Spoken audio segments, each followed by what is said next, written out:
guess who's here? Oh, no way! It's the Traveler and Paimon! Ah, Traveler, welcome. Good to see you. What can I get for you? We want some blackback perch stew! All right, blackback perch stew it is. Make yourselves at home. It'll be right out for you in just a moment. Thanks, Chef Mao! I was just thinking about you guys, and now you're here! It feels like you heard my call and came running. You mean you were about to come looking for us? Uh-huh. There's something I want to discuss with you guys. Did you happen to see how the city looked on the way over here? Everyone's getting ready for the Moonchase Festival. Moonchase Festival? Is that another one of Liyue's ancient traditions? That's right! Moonchase is a big festival where we celebrate the arrival of the fall by moonlight. The old folks say that thousands of years ago, this was the time of the year when the Adepti would seek the way. But it's completely different nowadays. We eat our favorite foods, spend time with friends and relatives, enjoy the moon and the flowers. So much easier. Basically, we just do all the things that people like doing and don't take a whole lot of effort. Sounds like Paimon's kind of festival. With your great taste in food, Moonchase Festival is sure to be to your liking. Hey! If you got a problem with Paimon's taste, just spit it out! So are you guys free these days? I'm taking part in this year's Masterful Chefs. If possible, I'd like you to be my culinary consultants. That's right. Getting some suggestions from friends will broaden your horizons. Masterful Chefs, huh? So is that like a competition? Right, yeah! I guess you probably haven't heard about it before. Every year, Moonchase Festival has a different theme, usually picked by the Qixing. This year's theme is Feast of the Bounteous Land, so the Qixing decided to organize a cooking competition. Feast of the Bounteous Land. Pretty much sums up what Liyue is all about. Great theme! I totally agree. I heard it was Ningguang that came up with it. She's so amazing and so full of mystery. Well, I want to take part in the competition, but coming up with new dishes is hard work. By the time you finally thought of something, cooked it, taste tested it, it can be hard to judge whether you're really into something or not. And so, I was thinking, I could get the two of you to help by gathering everyone's thoughts on what makes a great dish. I really want to think outside the box this time. And to do that, I'm going to need lots of different ideas from lots of different people. This'll be a piece of cake! We've got friends from all over the map, haven't we? You sound pretty confident. Well, you know, not to brag or anything. But first things first, let's have a delicious one-man meal. After that, we can go around to all of our friends in Liyue and get their ideas one by one. Okay, great. Also, Golba should be back soon, so we can all go together. Here's your blackback perch stew, folks. It smells so good. It's my pleasure.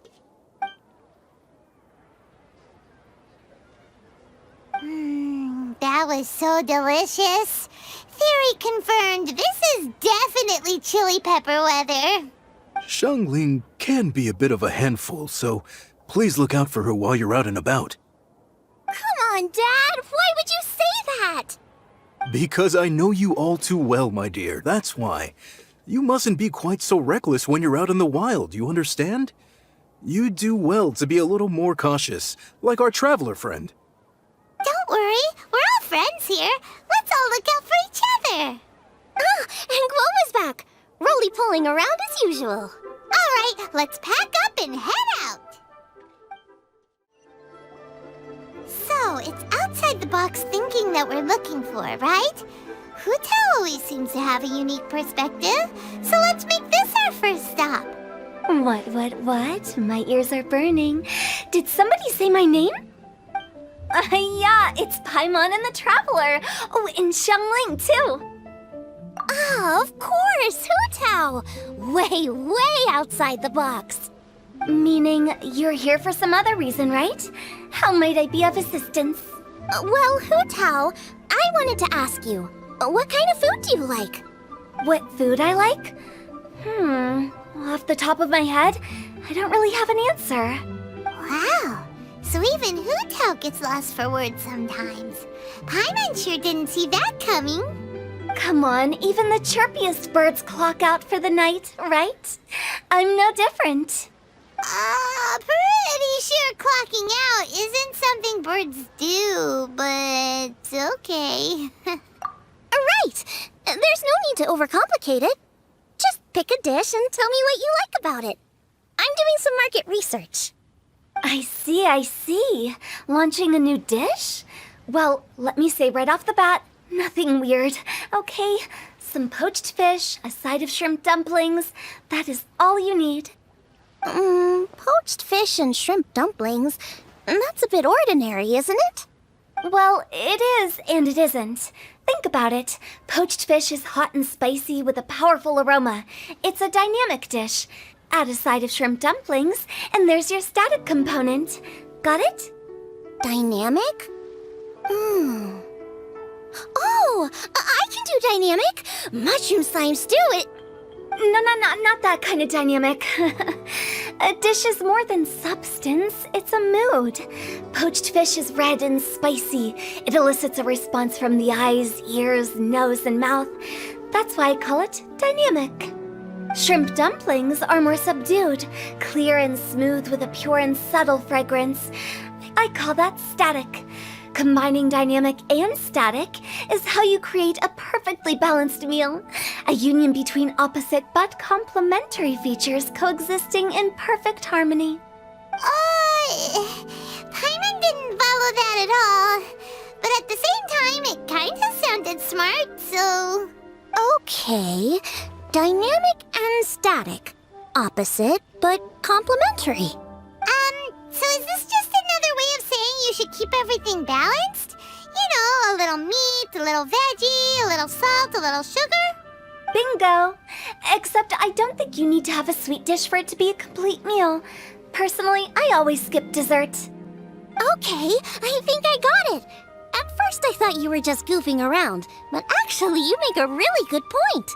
How did I ever doubt you, Hootao? Thanks. When it comes to telling tales, the storytellers have got nothing on Hootao. Sounds suspiciously like a compliment to me. I'll take it. Uh-huh. Well, at least one of you gets it. Everything in this world runs on its own set of principles, be it the circle of life or sugar and spice. You either get it or you don't. Since the traveler seems to approve, I'll make sure to factor it in. Paimon thinks we're pretty much done here now. Let's head to Boo Boo Pharmacy next. Boo Boo Pharmacy? Yeah, you'll definitely get some interesting responses over there. If you find out anything interesting, you gotta come back and tell me about it. Oh, it's you. Is everything okay? Why, if it isn't the special guests who seldom visit. Less busy than usual, I see. Yikes! What happened to Baiju's voice? Excuse me? The neck. Oh, it's just Changsheng. Welcome. Here to procure an herbal remedy, I presume? No. We actually came for the conversation this time. We're here to talk food. I'm entering this year's cooking competition, so I wanted to ask you both... Oh, wait, there's 3 of you. I wanted to ask the 3 of you what kind of food you like. Most astutely self-corrected. We shall surely supply our assistance. You need to know what food I like? It's all the same. No flavor. Chi-Chi has some gustatory dysfunction and can't taste any food. Make no mistake, she's not being uncooperative. Oh, I understand. That's fine. Still, I'd expect Chi-Chi to have some sort of dietary preferences, though. There must be some dishes that you like the sensation of. Sensation? Yes, there's one. Coconut milk. Nice cold. Well, that doesn't help us. It's not a dish, it's a drink. How about you two? Any thoughts? I like bite-sized morsels of meat. I agree with Chung Sheng. Many of our patients are the elderly and young children.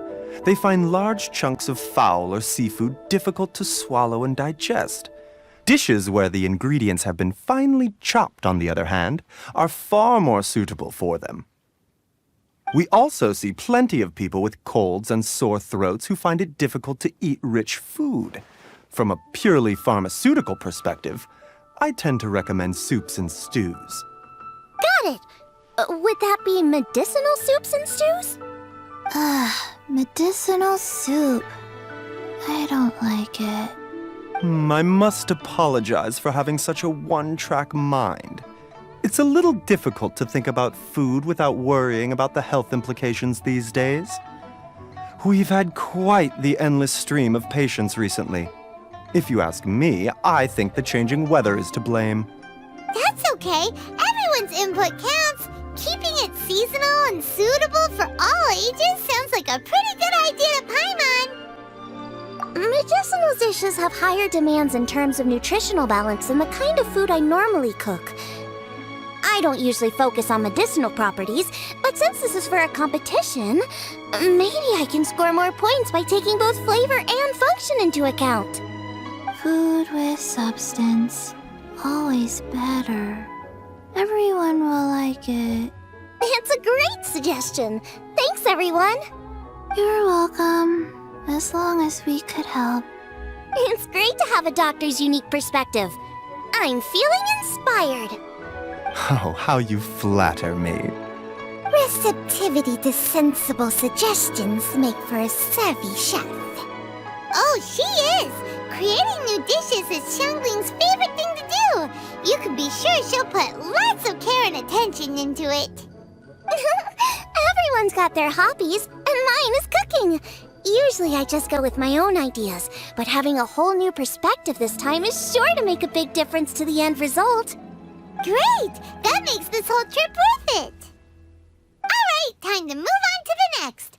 So we've got an independent thinker's perspective and a health perspective. Next, Paimon thinks we should probably talk to some picky eaters. Food and medicine are inextricably intertwined, you know. To give a full account of all the ways in which they are connected, why, I'd have to start that story from a long, long way back. Shh! Nobody was asking. Coconut milk. Now I want coconut milk.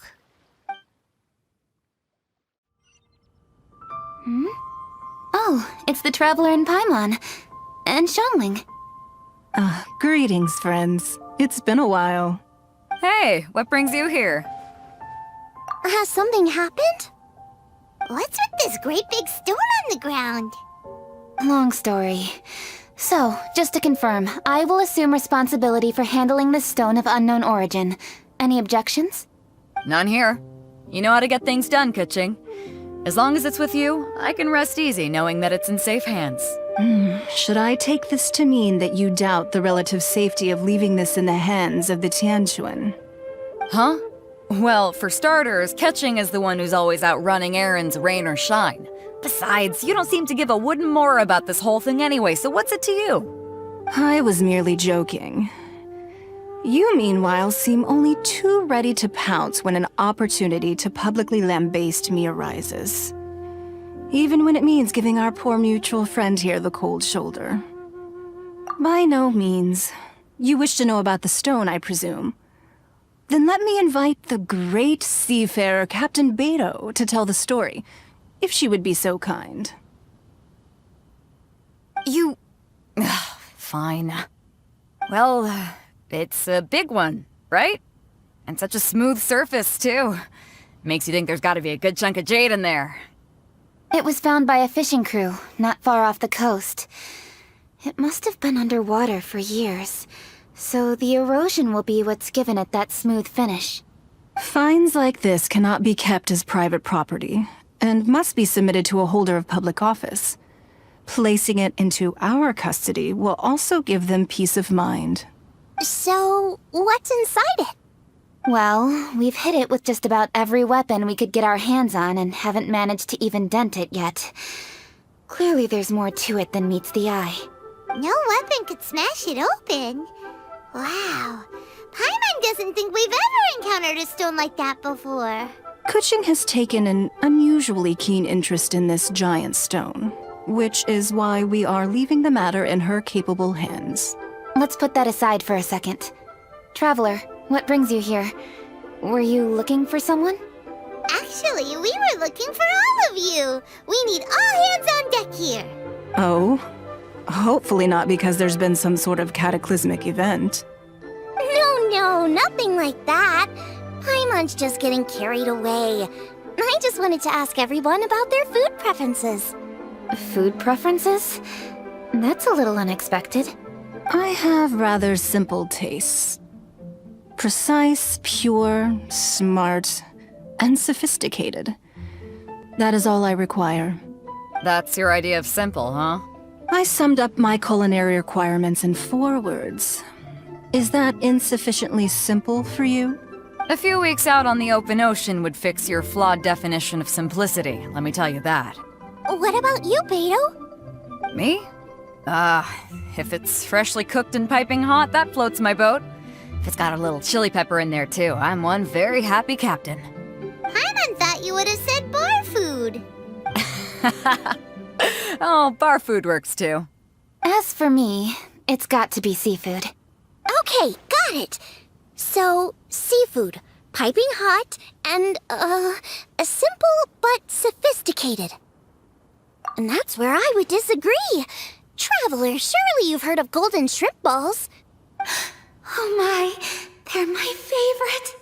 You need to wash and devein the shrimp, wrap it in finely sliced potato strips, then deep fry it to perfection. There's no room for cutting corners. They're very precisely put together. They taste pure, the presentation is smart, and the skill needed to cook them is highly sophisticated. It fits Ningguang's forward summary to the letter. Huh. So what you're saying is, for all the frills and trills, good food is all the same at the core? I heartily agree. Golden shrimp balls are a prime example. Their essence lies in combining art and nutrition in a single package. It is a dish of true value. Okay, got it. So Kuching loves golden shrimp balls. I didn't say that. Did I? No, at least not outright. Alrighty. Thanks for all your input. I'll be sure to take it all into consideration. Traveler, Paimon, do you have anything planned after this? Good. I'd like you to help me investigate something. It's about this stone. You picked the right people for the job. We investigate stuff all the time. My thoughts exactly. The Qixing has a public duty to deliver our final verdict to the fishermen, but there are also some things I would like to investigate on a personal level. I'm sure you've become acquainted with the general background of the Moonchase festival. However, I have my own understanding of this festival's roots. My grandfather was a researcher of Liyue's traditions. In his notes, he indicated that there was a deity called the Stove God in ancient Liyue, which people paid tribute to at a certain time of the year. Very few written records make mention of the Stove God, and those that do are notoriously confusing. Some scholars believe that the Stove God was just another title held by the Lord of Geo, but others suggest that this was a different deity altogether. One folktale even claims that the ancients found the Stove God's shrine, but there was no statue, only a huge, smooth slab of stone. Shortly after it was found, the stone was lost in transit, and it hasn't been seen since. This stone here has all the same features, so I suspect it could be the one that went missing all those years ago. After many years of researching ancient texts, my grandfather came to believe that the practice of paying seasonal tribute to the Stove God may be best described as a festival. He called it the Stove God Festival. That would make it the forerunner to the Moonchase festival we know today. But this is all just theory and conjecture.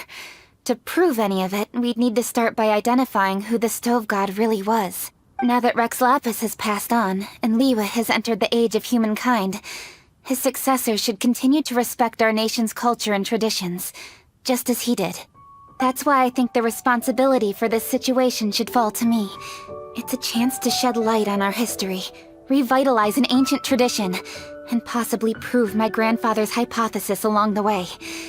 With any luck, we'll nail all three in one fell swoop. It was just a couple of days ago that we received this stone, right after we decided to use food as the central theme for this year's festival. It makes me wonder, maybe a divine will is at work behind all of this. 3 birds with 1 stone, huh? That's pretty efficient, even for cooking. Hey, don't worry about that. This sounds super important, so don't mind me. Besides, we're only... Wait a second. I got it! What? Why are you shouting? Ka-ching, can I tag along for your investigation? But... Since it's all about the stove god, I might get to learn something useful about cooking along the way. It'll be great inspiration for me in the competition. Please, let me come along. I promise I'll help. if it means that much to you... Okay, I suppose you can come. Really? Yay! Thank you so much! You're the best! Now that that's settled, time to get going. Jingsa Village is said to be home to a lot of historical texts, so I'd like to start by making some inquiries there. Alright, then it's off to Jingsa we go!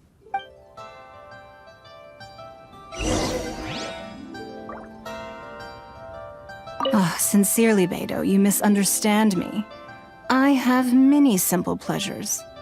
I take a stroll through Yujing Terrace and one down by the harbor every single day. Huh. Well, everyone has their way of procrastinating, I guess. Hi, Granny. We need your help with something. Are there any old books around Jingsa Village? You know, from a really long time ago? Oh, looking for ancient texts, are we? Let me think.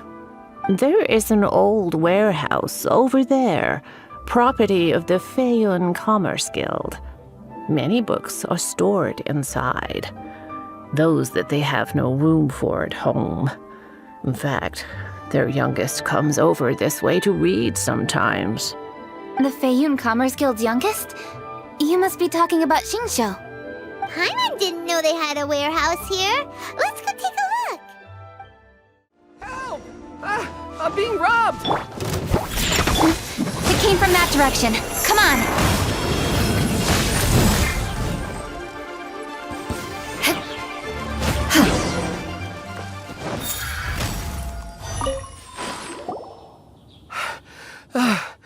I've come here to clean the book warehouse plenty of times before, but this is the first time I've run into these crooks.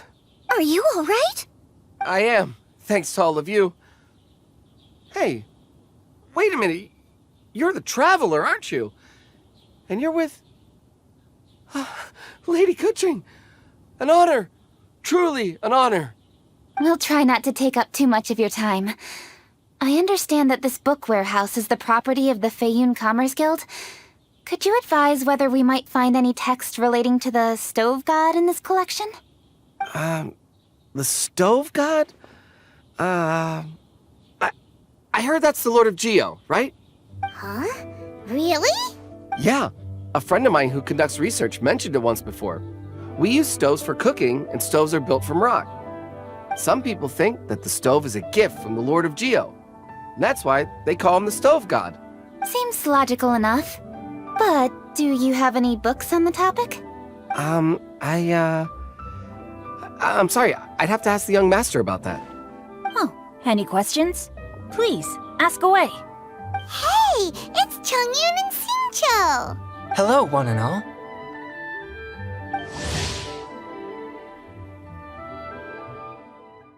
Hey guys, what are you doing here? I was bored with nothing to do, and thought I'd come out this way for a bit of reading. And then I thought, why not bring Chongyun along too? Yes. I'm just along for the ride, really.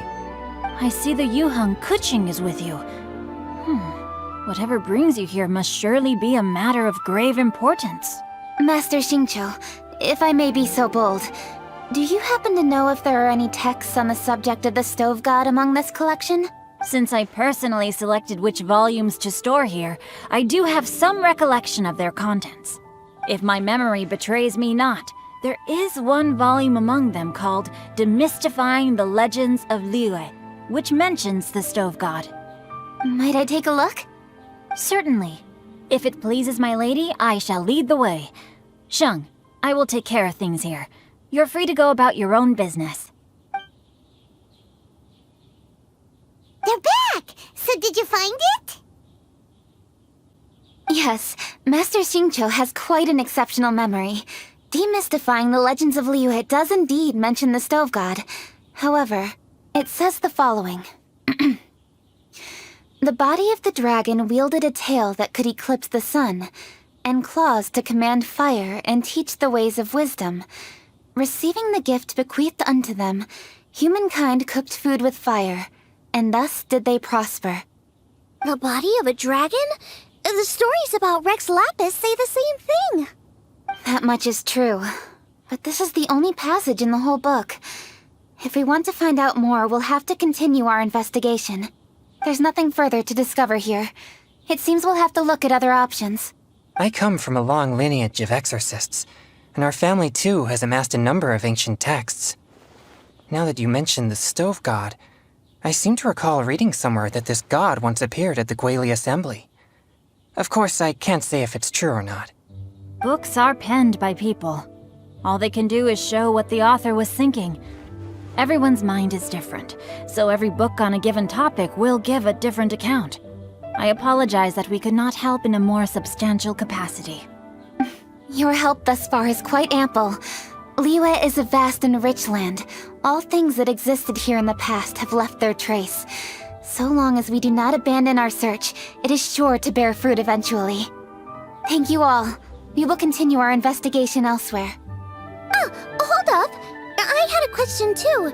Xingqiu, Chongyun, could you tell me what kind of food you like? Food? Oh no. You're not thinking of taking part in the Masterful Chefs, are you?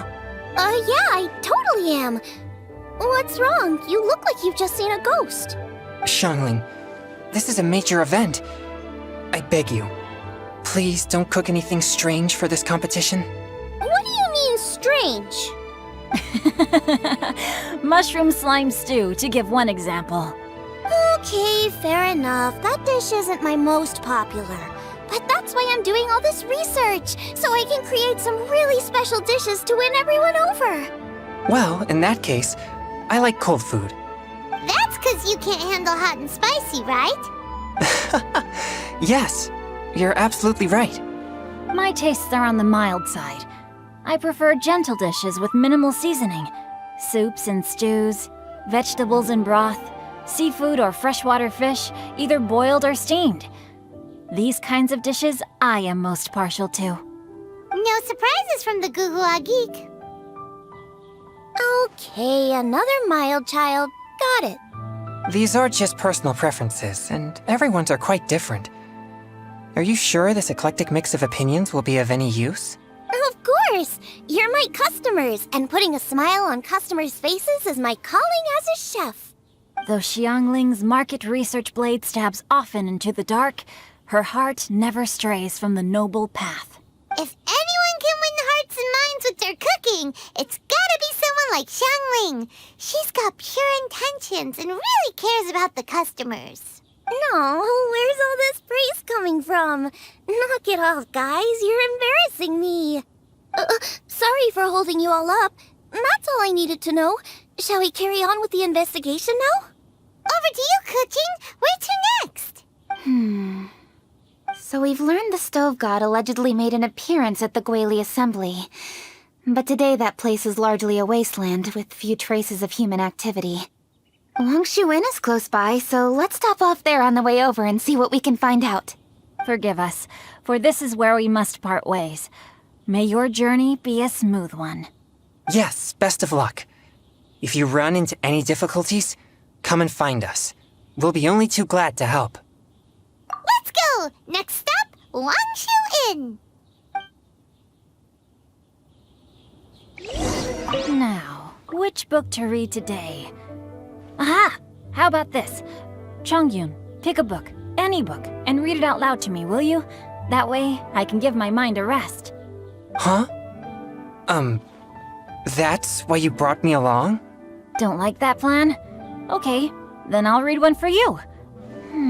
How about Young and Hopelessly Smitten?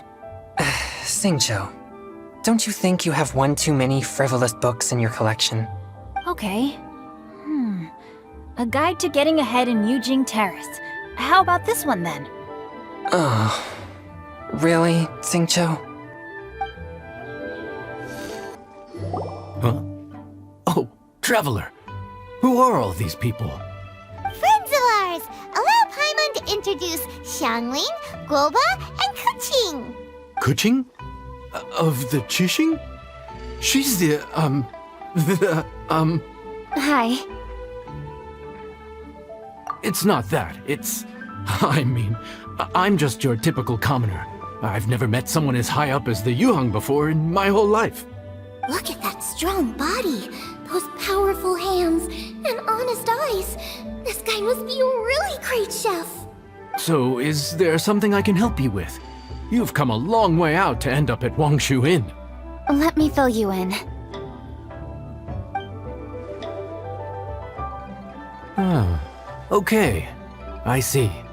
Legends claim that the Stove God once appeared at the Guili Assembly. As Wangshu Inn is the oldest extant building in this area, any historical texts from around these parts are likely to have ended up here. Is there a room in this inn for storing books? And if there is, do any of them mention the Stove God? Well, now that you mention it, we do have a fair few ancient texts here. I remember looking through an old recipe book once. I just need to remember where they're all stored. If you're happy to wait here for a few minutes, I'll go have a look right away. Oh, Traveler, there's something I need to discuss with you. What is it? We need to pay up or something? What? No, I wouldn't take your money. We're all friends here. I just wanted to ask if you had the time to make a satisfying salad for me. A satisfying salad? What for? Yeah, guy who hangs out on the roof terrace, you know? Good-looking fella, not too tall. Shh! Don't you think he can hear you? Oh, right. Yeah, maybe. Anyway, you know who I mean. The boss told me to take care of him, but this guy, let me tell you, he is one tough nut to crack. He usually turns his nose up at everything that isn't almond tofu. But the boss tells me you once made him a satisfying salad, and it all went down so well. So I was thinking, could you teach me how to make it too? That way, I'll have something else in my arsenal. Oh, so this is for show! You guys really look after him, huh? Well, that's life, right? You gotta look out for your own people. All right then, wait right here. I'll be just 1 minute. Clock is ticking! 59, 58... Sorry for the trouble, Traveler. Okay.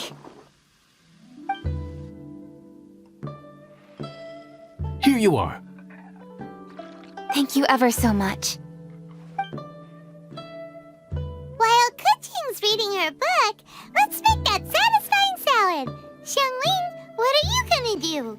I'd love to come watch too, but I don't want to get in the way, so I'll just stay here with Kuqing. Okay, shall we go then? Go ahead and get started. I'll just watch from over here. I only need to watch you make it once to have it committed to memory. That should do it. All right, thanks for that. I think I've got it now. You got all the steps down, right? Of course. Don't forget, I am the best chef around these parts. Let's go see what Kuqing and Xiangling are up to. Kuqing, Xiangling, we're back! You finished cooking? Good timing. We finished our reading too. And? Useful? Or no? Useful. There is a passage concerning the Stove God, and it's not what we were expecting. I quote, 60 miles to the northwest is the Guili Assembly. Many were settled there, where they hunted in groups, farmed the land, and made their living from what the soil yielded. When the Stove God descended, one god became many, all of which were the height of children. As does a star when it descends into the world, So the stove god went out among the common folk and taught them to create fire. With fire, the people at last learned to make hot food, and they dined on rice congee and cooked meat thereafter. This is a radically different account from the one given in Demystifying the Legends of Liyue, and also a conflicting one. One god became many. Does that mean there was more than one stove god? Taking the text at face value, that is what it says. Went out among the common folk and taught them to create fire. So did the stove god really go and teach people how to cook firsthand? Now that's a god who truly cared for their people. So, we've got two leads, but they contradict each other. How do we know which one to believe? By continuing our investigation and reserving judgment for now. Thank you for this text, Yanxiao. It's my pleasure, really. Think nothing of it. If anything, I should be thanking the traveler. Listen, you've helped me an awful lot. Not just today, but in the past, too. I want to make it up to you properly, and as it happens, things are pretty quiet here today. So I'd like to take the chance to treat you all. What do you say? Will you stay for a meal? Wow, he sure sounds confident in his cooking. I like that. Confidence is one of the best ingredients a chef can have. I really want to try his cooking. I say we take him up on his offer. It's hard to refuse a generous offer like that. Yes, I think we can fit this in. Yanxiao, we await your culinary creations with great anticipation. I won't disappoint. Everybody, please be seated! You think you own the place. I'll sit here with Guoba.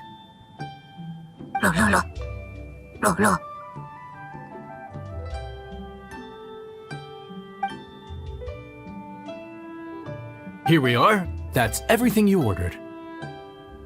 It all smells amazing! I think I've met my fellow finalist. It smells beautiful! Strange. I never would have guessed that such a gifted chef worked here. This inn isn't particularly known for its food. Everyone likes a good meal, whether they're staying the night or just stopping by for a bite. We call it an inn, but the fact is it's much more than that. We have to cater to all aspects of daily life to make this a true home away from home. Please enjoy your meal at your leisure. I should get back to work now. Yanxiao, are you taking part in this year's Masterful Chefs? Huh? You too? Yup, I've signed up already, and I've got my eyes on the prize. Your cooking's delicious, Yanxiao. I'm really looking forward to seeing you in the final. Huh. Interesting. All right, I'll see you there. What was that? Some kind of power move? No, it seemed more sportsmanlike than that. Yup, he's a really talented chef. His food was excellent, and it showed he has a level-headed personality. That's the kind of chef that could be a match for me. I haven't had any competitive cooking experience since my cook-off with Brooke in Springvale. You're too kind. Guoba, what are you doing? Guoba's eating the... Those were Kuching's! How could you steal them while she wasn't looking? Oh, my golden shrimp balls. Huh? You ate every last one? Oh, Guoba, we've been through this. When we're with friends, you gotta be on your best behavior, okay? I'm so sorry, Kuching. I promise I'll make it up to you. What's the big deal? We can just get another plate. After all, it's Yanxiao's treat today. It's not the same, though. The moment's gone. Sure, you can eat something else, but you can never go back and change the feeling of despair as your food is snatched away from right under your nose. The dining experience is a trinity of emotion, food, and atmosphere, and you've got to have all three to make it work. I have to say, now that you mention it, that is a very accurate appraisal of the situation. I'm gonna make it up to you, Kuching. Is there anything you want to eat? Anything at all. Whatever it is, I'll make it for you. I don't have high hopes for this. but equally I don't want her feeling guilty. Okay, I'll let her do this for me. If you insist, there is one dish that perhaps you could try making for me. It's an old recipe from my grandfather's notes. No problem. May I see it? I'll get it to you when we're back in Liyue Harbor. I need to go home to fetch my grandfather's notes. Let's meet at Wanman Restaurant later. Great! I'll go get everything ready. Traveler, what about you? Are you gonna do your own thing for a while, or do you want to come in and have a seat? I actually have something to discuss with her. You go ahead. We'll join you later. Okay, gotcha. Traveler, come here for a moment. I need your advice on something. What do I need to do to get along with Xiangling? Seriously? That's what's stressing you out? What's so strange about it? Why are you looking at me like that? You're super smart, and you're always so sure of yourself. Paimon thought you'd never need advice from anyone about anything. Well, that's just ridiculous. Xiangling's always so warm and friendly with me. This time especially. And now she's desperate to do me a favor. So, is that supposed to mean... we're friends already? I'm just not used to dealing with people who are so warm right from the get-go. How exactly am I supposed to respond to that?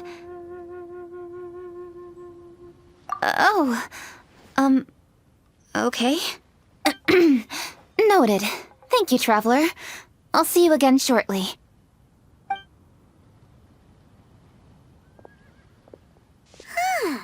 What's making Kuching so self-conscious? Paimon thought nobody would be able to get under her skin. Hey, we're here!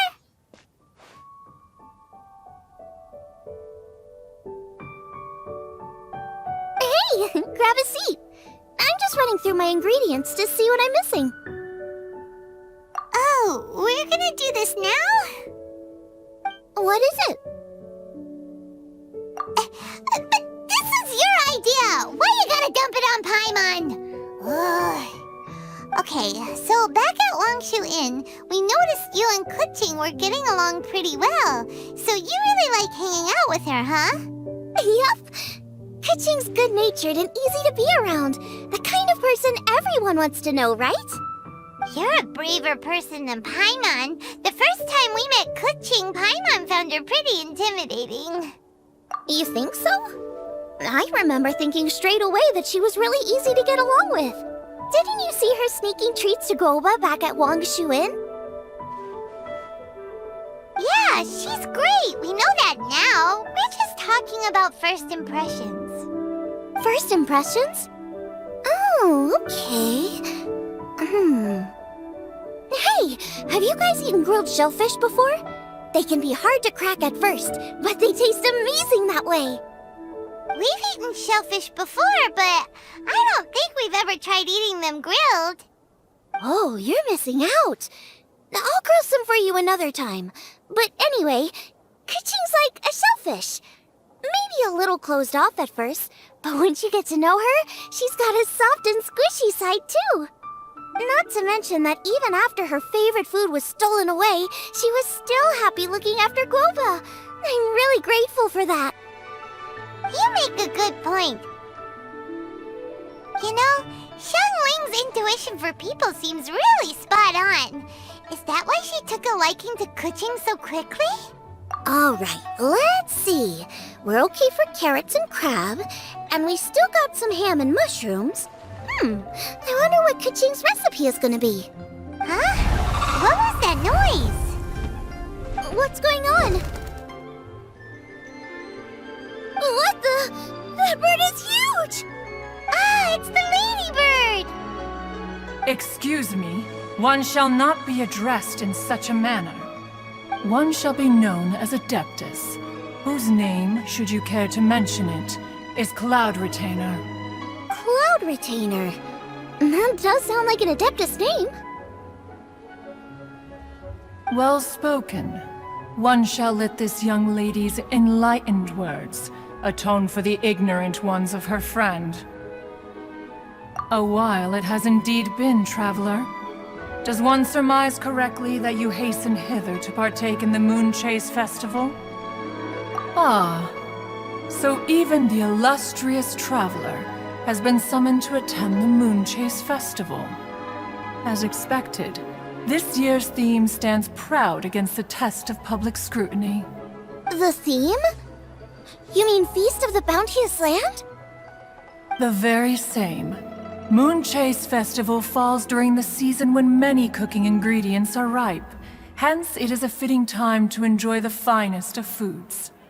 One noticed the relative pomp and ceremony with which this year's affairs are being conducted, and could not abide to stand idly by. Let it be known that one's culinary proficiency and ingenuity is uncontested in all the world. Thus does one now appear in this realm, that those who inhabit it might witness one's latest creation, a supreme cuisine machine. A supreme cuisine what? What's a supreme cuisine machine? Patience. One's purpose here today is to meet and to greet. Nothing further. All shall be revealed before your very eyes when the time arrives.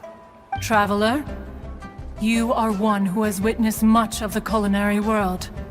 When the day comes, one would be most pleased to see you in attendance, offering your most vociferous ovations. Oh, so we're officially invited? That which is implicitly understood needs not be made explicit, let alone official. I shall say no more and dwell here no longer. Await my word. Be there or beware. This bird always disappears just as quickly as she shows up. Oh, wait, not bird, Adeptus. Hey, wait! Isn't she technically an illuminated bird, though? She seemed like someone very prestigious and very talented at cooking. She definitely loves her food. What are you all huddled together over here for? The Adeptus left already. Yay! Kaching's back! Sorry I kept you waiting, Xiangling. This is the recipe from my grandfather's notes. They're not in the best condition, so rather than bring them out of the house, I just transcribed the recipe. Unfortunately, the texts my grandfather worked with were very old. Usually faded, damaged, or both. Some parts are missing from this recipe, too. Do you think you'll still be able to work with it? Oh, okay. Let me take a look.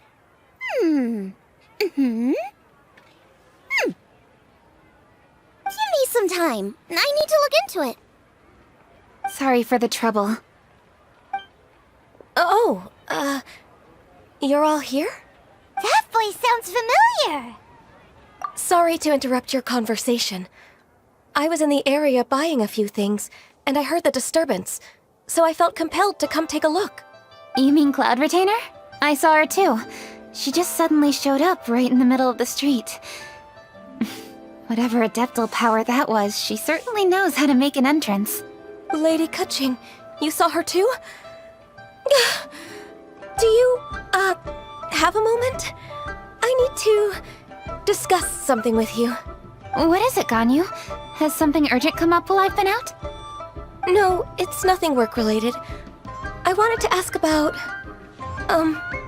something personal. Is that okay? A personal matter? Involving me? Surely I haven't done anything improper recently, have I? Please, Lady Kaching? This is really important to me. Oh, okay. I noticed Cloud Retainer was here for quite a while. Did she say anything about... me? When I was young? About your childhood? No, nothing at all. What? Really? Whew. Thank goodness. I was getting really worried. Once she gets talking to people, she tends to go off on all sorts of tangents. So I was worried she might have bored you with some stories about me. Your name didn't even come up, so you've nothing to worry about. Kaching, how are you not asking a bunch of questions right now? There's obviously some juicy gossip here. Aren't you curious to find out what it is? Please, no. Don't do that to me. Of course not. Whatever it is, I'm not curious and I'm not going to ask. If Ganyu has a secret and she wishes to keep it that way, nobody should make it their business to try and get it out of her. That's just basic decency, is it not? Yes, ma'am. Paimon will never bring it up again. Kaching, thank you. You're so kind and considerate. I've always seen that in you. What's that got to do with... Honestly. Go on, you should be getting back now. Oh my, you're right. I should. Okay, everyone. Please excuse me. I should get back to work now. Take good care of Kaching for me. Hey, what are you trying to say? Don't worry, Ganyu. We will. Thanks. Hope to see you again soon.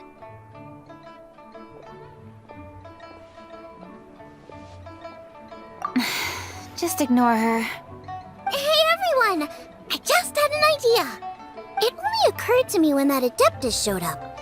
Do you think the Stove God could be an Adeptus too? Ooh, could be! I don't want to assert either way, but it seems highly likely. In that case, we should go ask the Adepti about it. I think my master might be able to help. Master? You mean your teacher is an Adeptus? Uh-huh. She's over at Eugene Terrace. Come on, I'll introduce you. Master!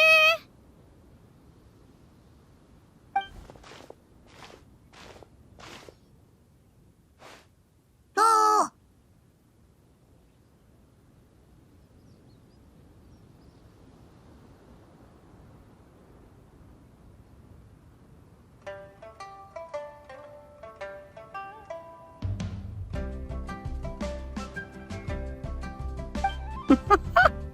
Hello, Xiangling. Madam Ping is Xiangling's master? I did not expect that. Master, how are you keeping these days? Are you well? Oh, very well, thank you. What a surprise it is that you all had the time to come and visit me today. Hello. Master, we came here because we have a question for you. Do you know about the Stove God?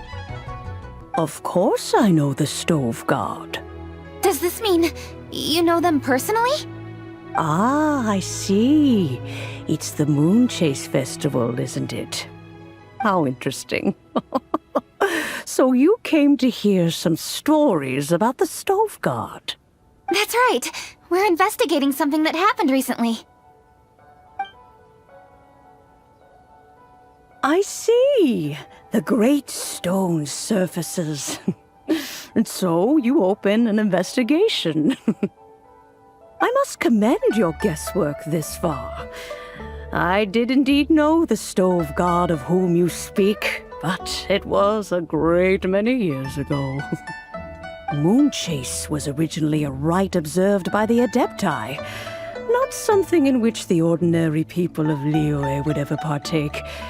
But over the years, they have sought to emulate it for themselves many times, giving rise to various festivals bearing the Moonchase name. On nights when the moon shone bright, everybody would get together for joyful reunions. There would be fine food, fine wines, and choice teas. Later, Rex Lapis unified all of these various festivals under the Moonchase name to honor an old friend of his. In short, the heavens were our witness as we vowed to the moon to come together in joyful solidarity, to remember the past and reflect upon the present. That is the meaning of the Moonchase Festival. Rex Lapis.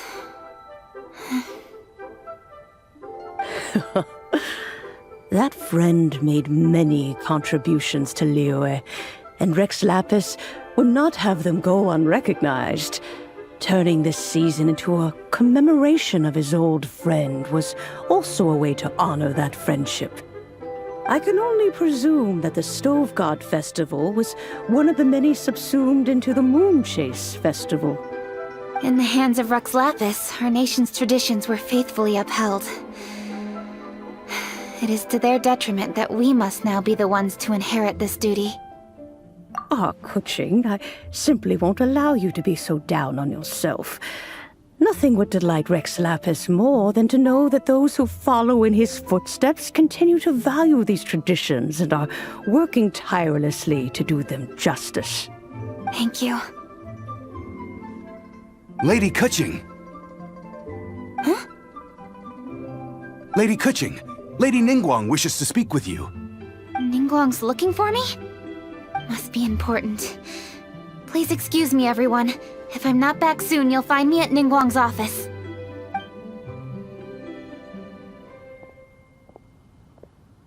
There she goes. Kuching's a lot more serious when she's got her work face on. Do you want to know who Rex Lapis's friend was? Oh! Paimon does! Yes, precisely. There are few genuine coincidences in the world. The story of the Lost Festival and the old friend are indeed one and the same. The Stove God was a good friend of mine, too. What a pity it is that the god is now gone both from the world and from people's memories. How could that happen? It is to everyone's regret that the Stove God passed. But gods cannot be fully destroyed, and we made a pact to wait until the land became fruitful once more. For perhaps the Stove God would then return, albeit in a new form. Really? Master, you must miss the Stove God a lot, right? From the way you talk about it all, it sounds like you were the best of friends. Yes.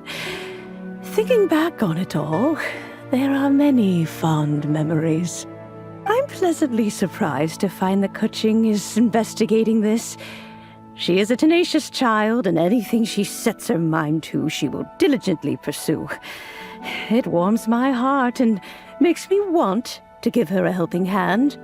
Unfortunately, however, I cannot simply give her the answer, for the process is of great importance to her. Kuching's grandfather once researched the Stove God, and now she follows in his footsteps. Since Kuching has inherited this conundrum, so too she must inherit the journey to its resolution. You knew Kuching's grandpa?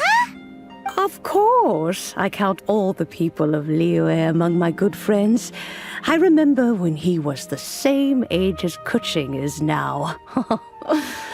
So young. Grandparent and grandchild are definitely made from the same mold, both diligent enough to take on anything and bold enough to see it through to the end. I like to think of Liyue as my own little potted plant.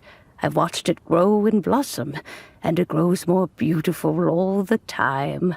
In the blink of an eye, the buds of yesterday are in full bloom today. It's wonderful to see. For new blossoms must bloom on the branches if the tree is to remain evergreen and ever young. My dears, you are absolutely right to focus your investigation on the stone. It is, as you suppose, the lost statue of the Stove God, and within it lie all the answers that you seek. I should like to see the stone for myself if you would lead me to it. Perhaps the truth will emerge even as we watch on. You're all here. I was just about to send someone to fetch you. Kuching, has the stone undergone any changes? A crack has appeared in one corner, but we still can't tell what's inside. What happened? Did someone chip it while no one else was looking? More likely a natural occurrence. Our weapons have had no effect on it. How would a natural occurrence crack it open? This is because the Stove God draws power from the actions of the masses.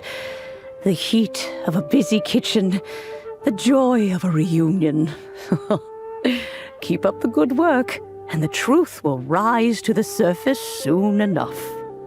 All the books say the Stove God is the deity of food. So is the stone opening up because everyone's cooking for the festival? Statues draw power from their people. So, if the stove god has dominion over cooking, could it be that the passion people put into their cooking gives power to the stove god? Ningguang and I chose Feast of the Bounteous Land as this year's theme, and now every chef signed up for the competition is busy preparing. Paimon's theory is not an unreasonable one. Plus, a lot of families have reunion feasts around this time. With everyone back home, the whole city's bustling with people, and that adds a lot to the festive atmosphere. So if the stone cracked because Leo has started getting festive, that must mean that when the festive fever peaks, it'll bust right open, right? That's gotta be it, right, Master? Well, we'll have to see then, won't we? Okay, the fact that cooking is involved gives us a perfect opportunity. The selections phase of Masterful Chefs will be held indoors and seen by only a few people, but the finals will be held outside in public.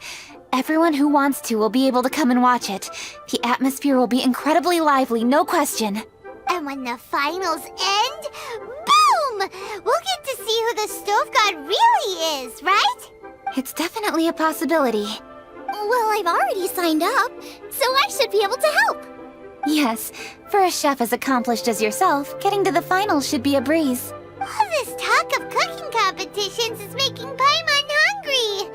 Oh, Paimon can't wait! It'd be great if Paimon could take a nap and then wake up when it's the finals. Hey, Xiangling, we're here! Traveler, Paimon, did you hear the news? I made it through the selections for Masterful Chefs. Really? Woohoo! That's great! It was a total breeze. I wasn't even trying. But a true champion never rests on their laurels. I'm still gonna need your help to prepare for the competition. I made a few new test dishes and I was hoping everyone could try them and give some feedback. Traveler, you want to be the first? Oh, yeah, we did. And anyway, we get to eat your food all the time, so we're biased. You should find some other people this time, just to play it safe. Good idea. Okay, let me think. Let's get Beto to try it first. Beto! Yep, you can definitely trust her opinion. Let's go find her. Right now, she should be down at the docks. Let me box up this food real quick, then we can head on down. Beto, ahoy! Hey, look, who's she with? Hi, Beto. Hi, Xinyan. Are we interrupting anything? Xiangling! Woman of the hour. We were just talking about you. Beta was saying you and I should get ourselves on board sometime. Says the whole crew's been asking for us. Seems like you three go way back. Oh, we really do. Beto and Xinyan are two of my oldest customers, and I've helped out in the kitchen on board Beto's ship in the past. Recently, Xinyan's been planning to do a show on board, too. That's the plan. Good music's meant for sharing. You guys should check it out sometime. Will do.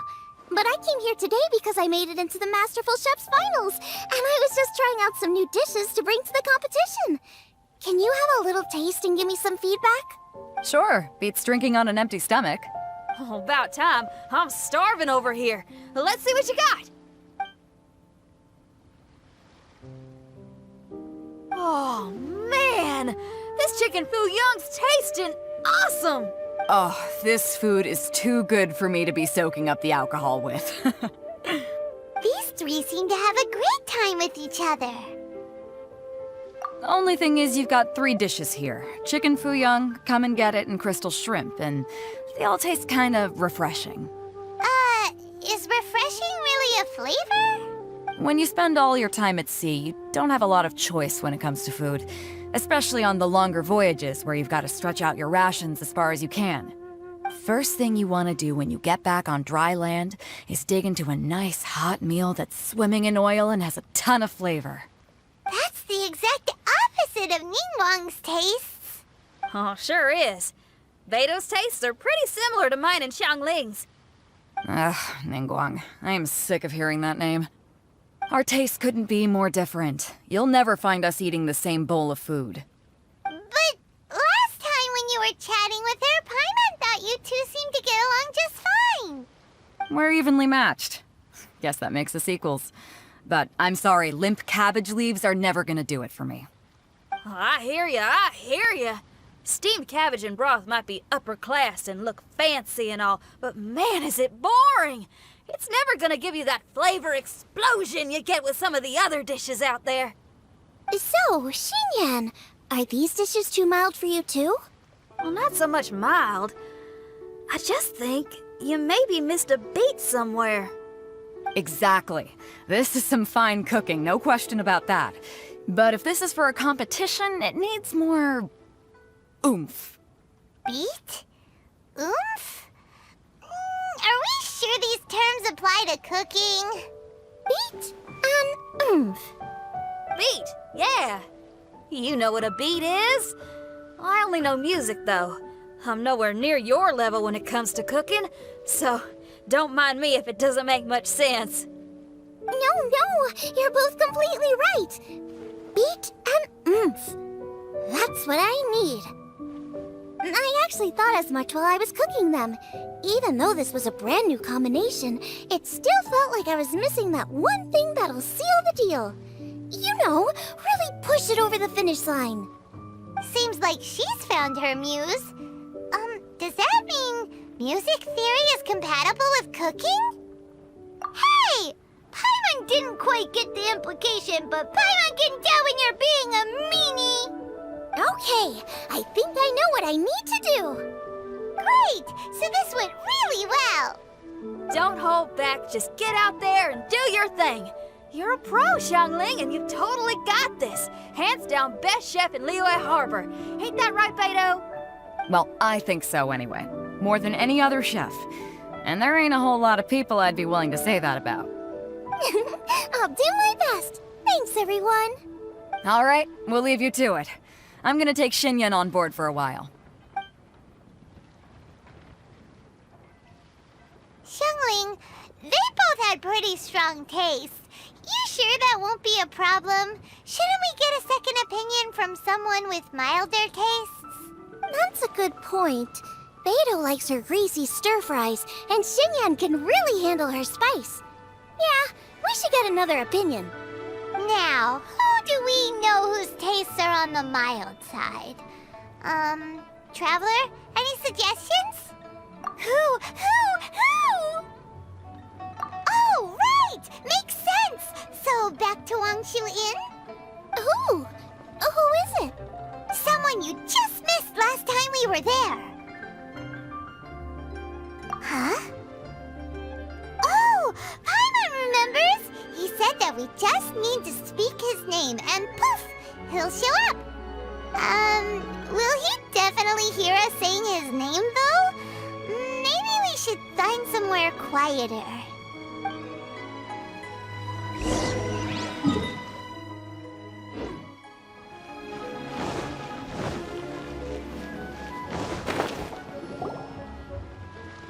Okay, let's take turns shouting his name. Do I need to do this too? Hyman's going first. Ahem.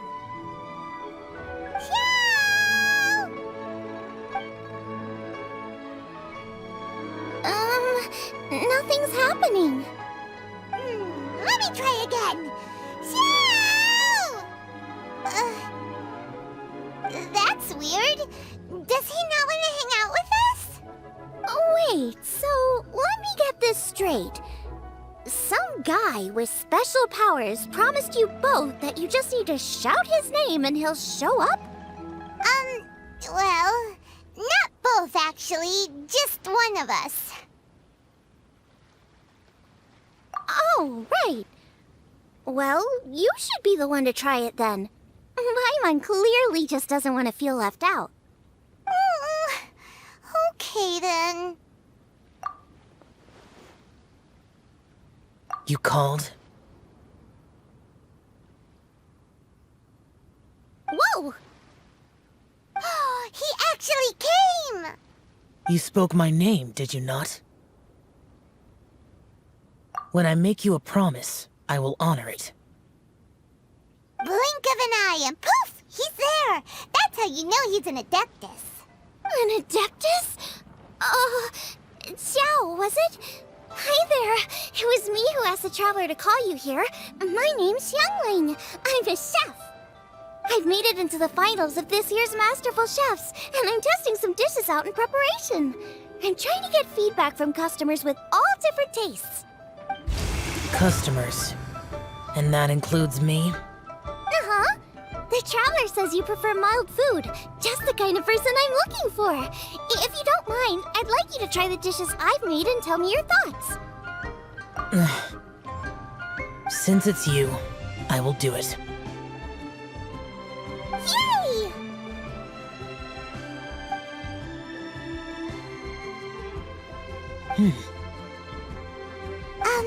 How is it? Are you sure you can eat it? Don't force yourself. Tastes pretty good. Huh? Really? I can't believe it. An Adeptus says he likes my cooking. If my dad was here, he'd be crying tears of joy. You excel in the culinary arts. I'm reminded of another chef I know. That chef cooks dishes with soul, as do you. Both of you are masters of your craft. Who do you think he means? Smiley Yanxiao? If I had to find fault with something, the two sides are a little strong for my taste. Some minor adjustments would take this dish from excellence to perfection. Just my own opinion. Do not fixate on it. Take it or leave it as you see fit. All right, go easy on the sides. Okay, I got it. Thank you, Adeptus friend. It was really great to meet you. I'll be leaving now. See you next time. Paimon still can't believe he actually came. So, what would happen if we called his name again now? Do you think he'd come back right away? Only kinda, maybe, not really joking. Jeez. Good news! After 2 rounds of taste testing, I've had an idea on what to do next. Great! Lucky we picked the right people to talk to. I'd better head back and try this out a few times while it's fresh in my mind. Thanks for your help. Oh, and the final is in Yujing Terrace. You better come and watch. Will do. Good luck! You bet!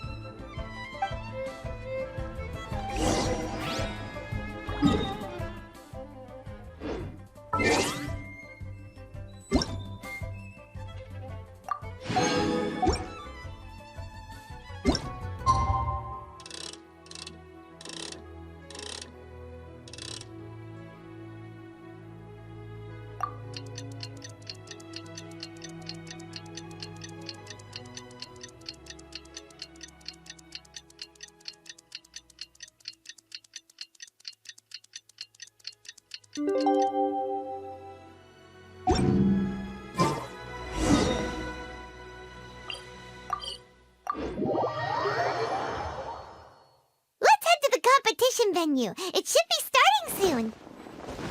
Ooh, Paimon's so excited!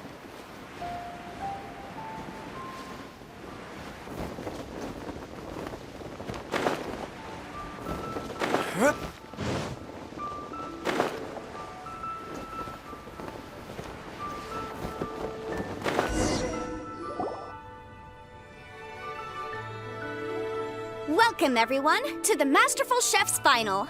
At the appointment of this organizing committee, I am your host and officiator, Yanfei. Hey, Yanfei's here too! This event is brought to you by the Liyue Qixing in collaboration with a number of participating enterprises. The competition is divided into the selections phase and the finals. We saw many contestants from all over Liyue in the selections process, and all of them were outstanding chefs in their own right. Of those, the 2 strongest participants were put through to today's finals. In just a few short moments, the finals will take place right here before your very eyes. As the officiator, it is my honor and privilege to represent the organizing committee and indeed the people of Liyue in overseeing today's proceedings. Next, please allow me to introduce the judges. There will be a select panel and an audience panel. The 3 members of the select panel are the Tianquan, Lady Ningguang, the Yuheng, Lady Keqing, and last but not least, gourmet connoisseur, Uncle Tian. In addition to these three, 10 judges will be chosen from among the audience to sample our contestants' dishes and cast their vote. That makes a total of 13 judges, with 13 votes between them. Each judge will vote for their preferred finalist, and the one who receives the most votes will be today's winner. It's all so exciting! And now, please join me in welcoming our 2 contestants into the arena. Come on out! To my left, a competition favorite down from Dihua. Life's harsh when you live on a marsh, but this kitchen ace will put a smile on your face. Please welcome Smiley Yanxiao. Hi, everyone. Whoa! Yanxiao made it into the finals too! But what's up with him? He seems really nervous. Yanxiao! Chin up! Shoulders back! Everyone from the inn is super proud of you! Huh? Oh. And to my right, a stalwart of Liyue Harbor culinary scene, a little feisty with a whole lot of spicy. Give it up for Xiangling! And her mysterious assistant, who knows who? Hi, my nose! It's Guoba! Hey, everybody! I'll do my best! Contestants, please repeat after me. As a finalist in Masterful Chefs, I solemnly swear to commit myself fully, compete fairly, and abide by all competition procedures.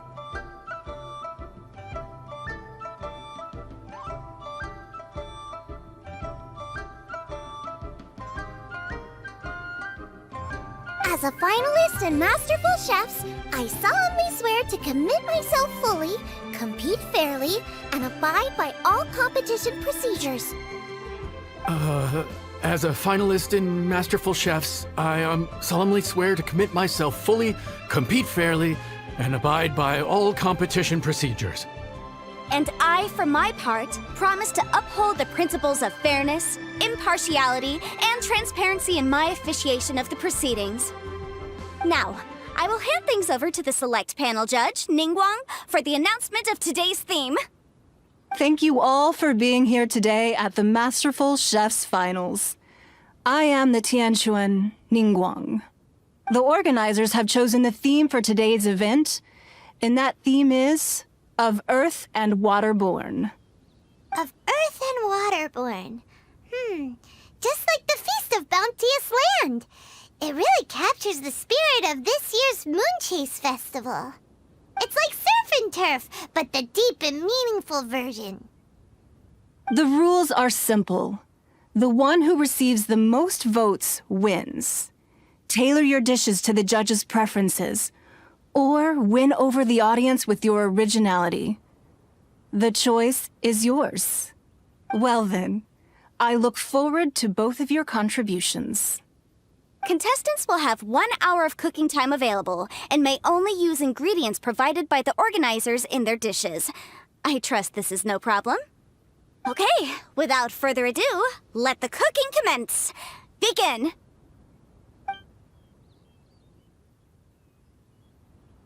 Time to pull out all the stops! Show everyone why you're the best! Traveler, Paimon! Thanks for coming to support me! Don't you worry, I'm gonna make this the best tasting dish I've ever cooked! Light it up! Light it up! First things first, get the stove on!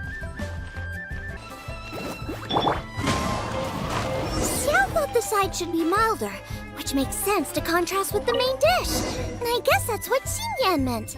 You gotta have on beats and off beats. But at the same time, you have to end on a high note. So I think I'll add a little sugar to the crystal shrimp just to bring the flavor up a notch.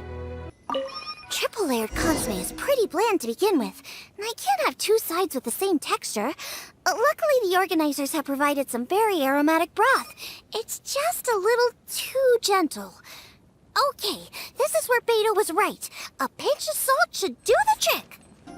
Jueyun chili chicken is the main event. Can't afford to compromise too much here, but maybe some pepper will set it apart without alienating anybody. Huh? Oh, Yanxiao. He doesn't look so good. Ah, Guava! Whoa, what's this? Hold up. Things are taking an unexpected turn on the Masterful Chef's stage. Xiangling's mysterious assistant appears to be aiding her opponent. Judges, are we going to allow this? We knew in advance that Xiangling would be accompanied by a mysterious assistant, and the judges agreed that the two could be classed as one individual for the purposes of the competition. But what do we say to this? I take no issue with it. In any case, the assistant hasn't done much in the way of assisting. No competition would be complete without a little drama. All a part of being young. I won't be the old fogey that ruins it for them. Please allow me to explain to our host. Prior to the competition, the judges reviewed both contestants, and we can comfortably confirm that neither side is participating in a way that contravenes the competition rules. Xiangling is a highly accomplished chef, and her assistant is more like family to her. Xiangling prepares all of her own dishes herself. All that her assistant will do is occasionally provide a fire source. Given Xiangling's level of culinary skill, the difference between her using firewood or her assistant is a trivial one. I appreciate everyone's concerns. The presence of a mysterious assistant performing strange dance moves to cheerlead for Xiangling is a little unexpected. But the mysterious assistant has now started cheerleading for Smiley Yanxiao too, demonstrating total impartiality. By encouraging both Xiangling and her opponent, they have proven to be a fair supporter. That's right! Guava's not really outside help. Guava just likes to watch people cook. I'm sure the only reason they went over there is to try to help Yanxiao feel less nervous. I give you all my word, Guava will not interfere with the competition. And I would also say that it's a loss to the competition if Yanxiao isn't at the top of his form. I say that as someone who's eaten Yanxiao's cooking at Wang Shuin before. He is an excellent chef, and I want this to be a competition between the best we both have to bring. I see. Most amusing. Uncle Tian, what's your opinion? I have no objections. It's an honor and a privilege to see two contestants so dedicated to having a fair and square contest. The judges and the officiator accept this explanation. Let the competition continue. Yanxiao, are you alright? I don't know what's wrong with me. I've never been so nervous in my life. Look, my hands won't stop shaking. Take it easy. I've been there before. I can help. Try saying a tongue twister to yourself in your head. Or think of some happy memories about your dad. Why my dad? That's a bit specific. 'Cause that's what I do.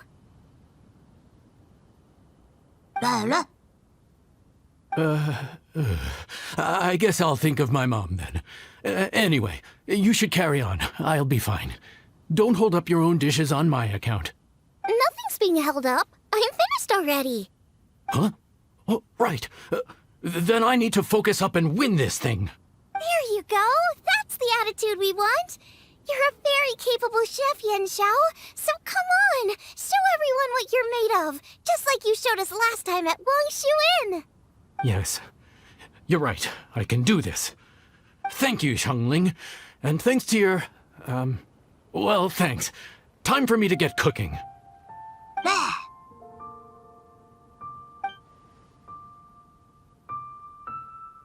Time's up! Both contestants have now finished cooking. I would like to invite them to present their dishes to the judges for evaluation. We will proceed in the order that the contestants finished. Xiangling, please describe your dish.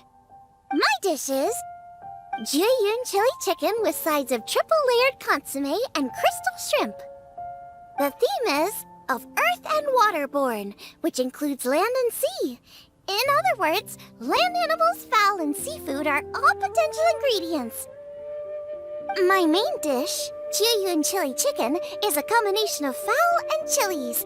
Jiyun chilies capture the essence of the mountains where they grow, and fowl is a gift from the heavens. Triple-layered consomme also uses fowl, and its other ingredients are ham and bamboo shoots. These are also flavors from the mountains, but they complement and contrast with the chicken dish, fresh instead of spicy, cold instead of hot. The crystal shrimp is made from a combination of rice, shrimp meat, and carrot. A thin, translucent skin wraps diced carrot and a whole shrimp, fresh, crispy, and tender. Shrimps are a gift from the ocean. Tightly wrapping them in a skin made from rice makes this dish a blend of land and sea, fresh with a hint of sweetness. It's the perfect note to end this course on. Ooh, a strong delivery there from Xiangling. Let's see what our next contestant Yanxiao has to say. My dish is Adeptus Temptation with a mint salad and golden shrimp balls. As Xiangling says, earth and water means land and sea. So birds, land animals, and seafood were also the ingredients I incorporated. Adeptus Temptation is a much-loved dish in Liyue, and as chef of Wangshu Inn, I've always been proud to offer this as the signature specialty dish of our menu. It's a complex dish with very particular ingredients: smoked ham, crab, fresh shrimp meat, and matsutake. I chose this as my main dish as a sign of respect toward my profession and to this competition. The mint salad is my first side. Cool and tender with a subtle sweetness, it's a perfect answer to the rich and strong flavors of the Adeptus Temptation. Golden shrimp balls is a time-honored classic loved by everyone. A hearty and wholesome broth, followed up with a shrimp ball. Oh, pure bliss. Paimon can smell it from all the way over here! It's driving Paimon crazy! Judges, please sample the dishes. Very impressive. Both contestants' dishes are well considered, expertly made, and truly delicious. I'm gonna have another golden shrimp. I shall have to sample both contestants' dishes once more before I can reach a verdict. Now, Xiangling has taken an interesting approach here. She's chosen a cold dish as her main. I have to say, that's a bold move.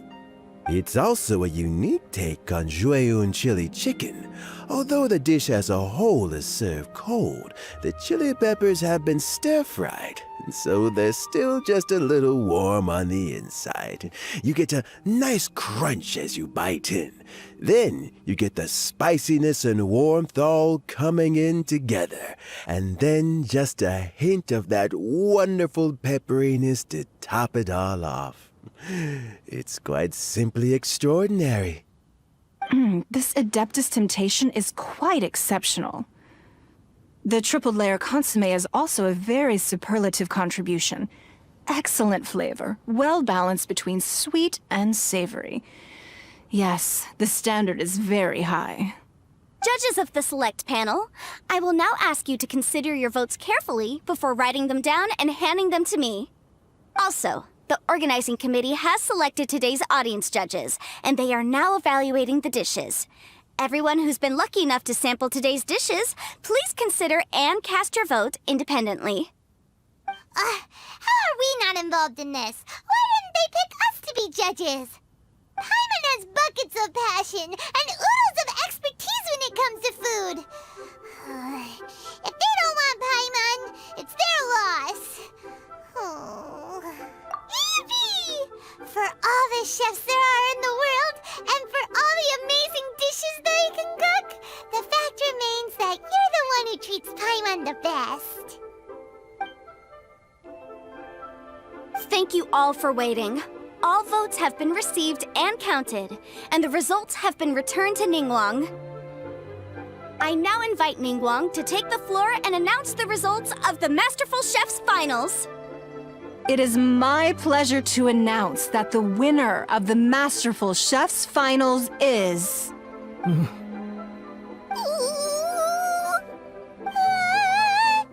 by a mere 1 vote margin, Xiangling! Wow! What? How is it so close? Well, there it is. I knew it. It was a close contest, but we have a winner. Liyue Harbor's Xiangling has beaten Dihua Marsh's Yanxiao by just 1 vote. There can only be one winner, but the fact that this was so close shows just how much both of these outstanding chefs managed to impress our judges. Thank you both for your stellar contributions here today. A big thank you to all the audience for being here today, especially those who have come from far and wide. As officiator, I declare the result of this competition to be fair and valid, thus bringing the Masterful Chefs Finals to a close. Thank you all for coming. Until next time. Please exit the venue in an orderly fashion, and remember to take all of your personal belongings with you. Come on, let's go over and take a look.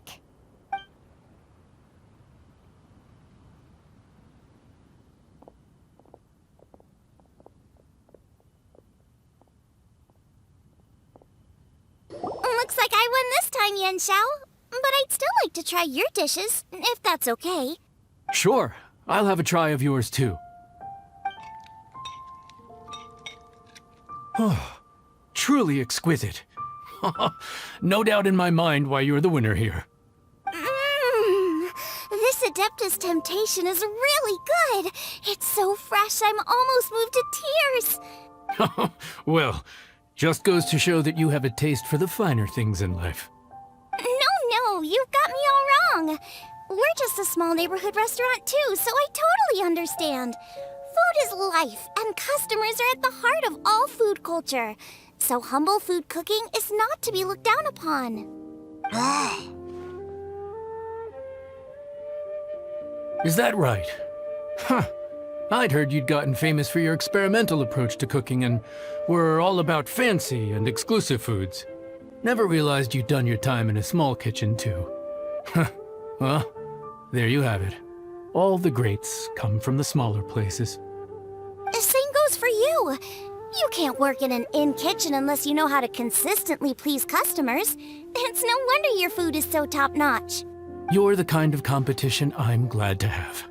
Let's stay in touch. Maybe we can find some time in the future to trade tips. You got it. And next time we meet as competitors, let's both be even better than we are now. All right, deal. Traveler, Paimon! Thanks for coming. Did you get to try the food? Don't even go there. Paimon's still peeved. I can't believe it. You didn't get picked? Well, never mind. Don't get mad. I'll make some more for you when we get back. You will? Woohoo! Great! Oh, the organizer said that Yanxiao and I need to go register our delivery addresses. Apparently they're gonna deliver an exclusive ingredients package and the prize money at a later date. So I need to get moving. I'll come find you guys after. Xiangling seems really happy. Good for her. Looks like Kuching and Ningguang left already. As the organizers, they must have gone to wrap up some last-minute things. Let's go ask them for an update about the statue.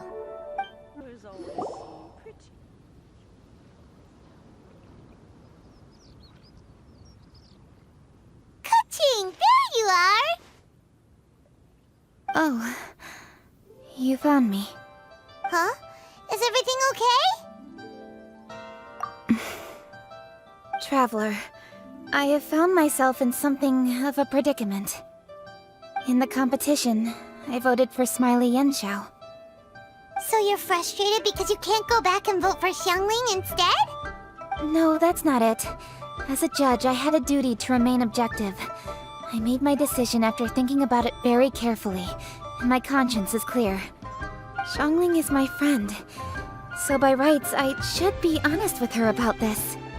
But, as you know, I voted based purely on my personal opinion. As a contestant, Xiangling may not be able to appreciate this, and I do not know how to deal with people of her temperament. I just don't know how to break it to her. It's no big deal. Just say it however comes naturally. Xiangling of all people isn't bothered about that kind of stuff. And anyway, she still won in the end. Oh hey, here you are. I've been looking for you for ages. Xiangling, there's something I need to tell you. What is it? My grandfather always said to me, in contests of food, always follow your heart. Which is to say that in gastronomical disputes, or indeed competitions, one must cast their vote for the party that they agree with. This decision must be based on one's honest thoughts, not influenced by any external factors. Of course, that was just my grandfather's opinion, but I have to say, I am inclined to think he had a point. So, despite the fact that I am your friend, I cast my vote for Smiley Yenshou's Adeptus Temptation. Well, maybe it was. I like golden shrimp balls. Is that a problem? You were acting so serious that I honestly thought something was up. It's fine. Doesn't bother me one bit. Huh? You voted for who you wanted to, and that's totally okay. In fact, that's exactly how it should be. Otherwise, how could it be a fair competition? So, you made a point of telling me. Is that because you were worried that it made you a bad friend? Don't be absurd. Didn't I say already? I love this about you. You're just so conscientious about everything. Half-baked feedback just isn't meaningful to me at this stage. Seeking reassurance is what novices do, and it's been a long time since I was a novice. The way forward from today will only get more challenging, as will the dishes I'll need to cook. Honestly, I'll meet friends like you along the way. You have a strong sense of responsibility, Kuching. But you know, not everything is always about responsibility. Yes, you're a Qixing, but you're also you, Kuching. When you're with friends, you don't need to think about everything so thoroughly. You know that's what Ningguang's like, right? Beto's always telling me about how well she gets along with Ningguang. They even play chess aboard her ship sometimes. So you see, Ningguang's kind of bold in that she doesn't let her identity and reputation get in the way of her ability to have a good time. You could take a leaf out of her book. Outside of work, it's time to let go and relax. Traveler, Xiangling, anyway, what are we standing around here for? Let's go and check on the status of the Stove God statue. Oh, yeah! Paimon had nearly forgotten about that. Let's go see.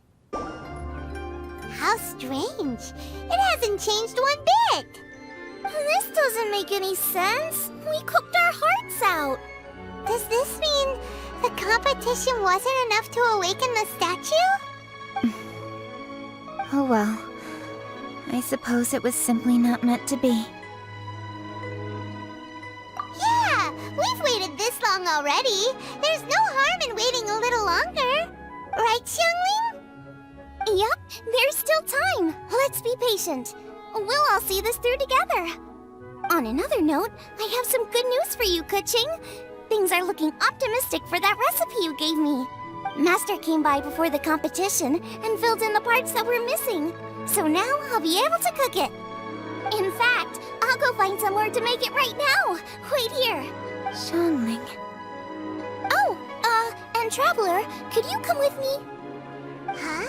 You only just beat Smiley Yanxiao! You think you're up for challenging us already?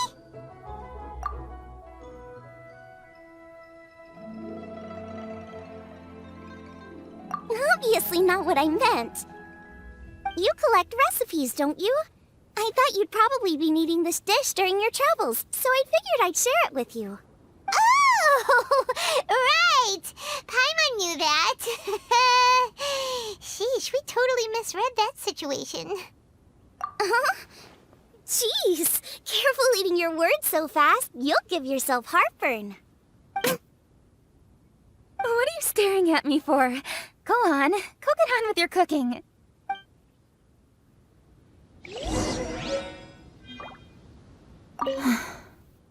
Will we ever manage to reawaken the statue?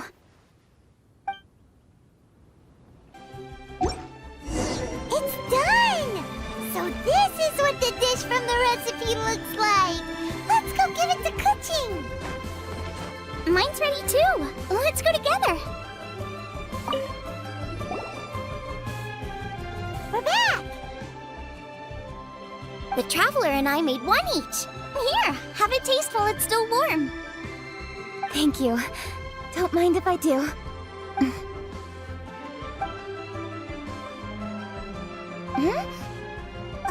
What is it? What does that face mean? This flavor. I've tasted it before. Apologies. Xiangling, Traveler, thank you both. This is everything I had hoped it would be. It tastes wonderful and, quite amazingly, somehow it took me right back to my childhood, when my grandfather was still around. Really? That's awesome! I didn't have a chance to fully explain before. In fact, when Master had filled in the missing parts of the recipe for me, I realized that I already knew how to make this dish. You already knew? You mean you were able to make this without ever seeing the recipe? Uh-huh. My dad taught me how to make it. Wait, but isn't this dish from Kuching's grandpa's notes, though? About that. I do not believe that this recipe was my grandfather's creation. My grandfather was a well-known real estate tycoon in Liyue, and also a scholar. He was an avid collector of old books and was quite knowledgeable on many of Liyue's customs and traditions that are no longer practiced. As a child, I used to spend a lot of time with him in his study. We'd read the classics together, then debate how much of it was actually genuine, and whether Rex Lapis was real or not. He used to say, books are just a bridge that bring us a little closer to history.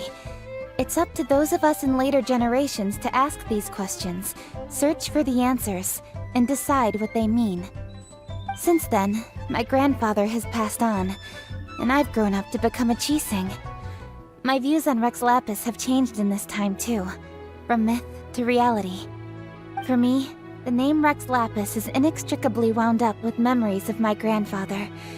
Whenever I see his name written down, it always reminds me of sitting in my grandfather's study, seeing all of his notes. As I said earlier, this recipe came from those same notes. It's an ancient dish that he was trying to restore to its original form. But, unfortunately, without the full recipe, he never quite succeeded. Still, each time he tried cooking it, he'd always get me to have a taste while it was still warm. The memories. This really is the taste of my childhood. Ancient dish? Are cornbread buns really that old? Well, at least in my family it is. My dad learned how to make it from his dad, and supposedly it's been passed down that way for generations. We call them chili mince cornbread buns. They're a traditional folk food snack, easy to pack up and take with you on the road. So they're the perfect thing to eat on the go. La la la. Seeing Guoba just reminded me of something. I actually made this dish on the day I first met Guoba. How did you first meet? It was in a cave in the mountains. I ducked inside to get out of the rain and saw an offering table in there, so I put the cornbread buns I'd brought with me on it. Then I ended up falling asleep, and when I woke up, I found out that Guoba had eaten every last one. Guoba followed me around ever since. We're practically family now. Hold up! Stop the conversation! Look! The stone!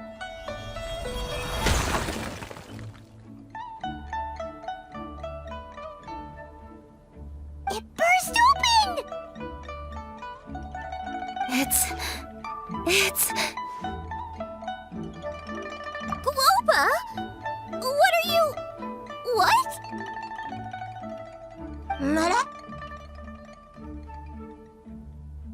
Ah, I see the chili mince cornbread buns have been served. Master! Granny, look! The stove god statue looks just like Guoba! Oh, indeed it does. After all, Guoba is the deity you've been searching for, god of the stove. Guoba is a god?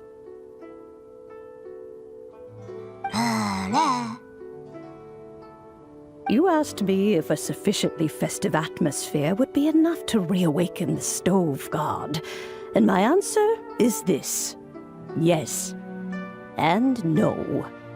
The stove god has always been a deity with great affection for the people, and who acts in response to their desires. To him, the heart's passions and the heart's desires are not the same thing. Passion can be a technique, a skill, something derived from experience. But desires, they are deeper, more innate. They are the heart's strength in its purest form. Masterful chefs is wonderfully exciting, but it is more an exercise of passion than of desire, and passion alone will not suffice to reawaken the stove god from his deep slumber.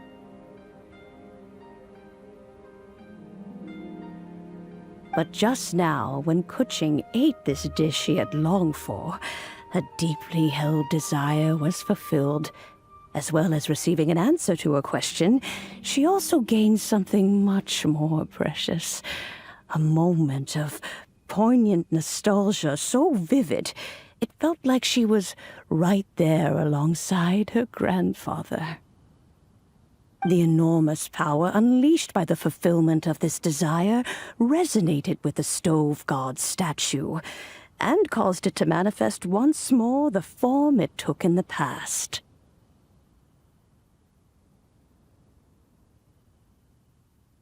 Of course, the stove god himself is not contained within the statue. The true stove god has been here with us all along.